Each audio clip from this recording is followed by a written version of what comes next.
He was running up the path with good news. My respondent, the blacksmith reenactor at this living history museum on the outskirts of Tbilisi, the capital of Georgia.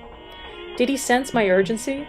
I definitely needed more people to tell me about difference in Georgia, or at least talk to me about the implementation of multiculturalist policies, multiculturalisme, as I would explain, countless times. But in this ancient Caucasian country, at the edges of East and West just south of Russia, dealing with others is not a problem. It's a part of their long-held cultural practices. They're reopening the Abkhazian house.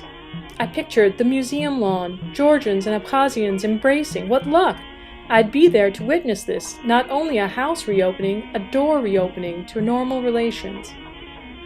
A few weeks later, I was at the house and watching as guests flooded the yard.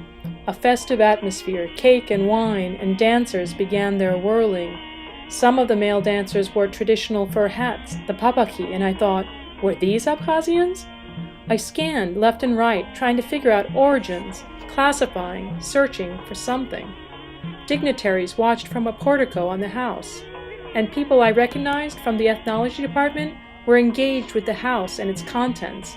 After all, this was their museum, the Georgian National Museum, a recreation of their traditional landscape and based on an ethnic empowerment scheme that made sense at the time. Other groups had their own specialists, their own houses, their own events. When I saw people I knew, like the editor of a Turkish Georgian journal, a man I shared a common background with, as well as friendships with Georgians, we took pictures looking pleased, like everyone else. Though inside, something was collapsing.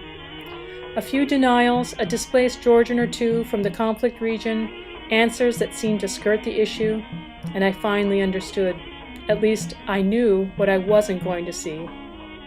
And then I saw him, the museum official, who had signed off on my papers to do this research. I didn't even have to ask.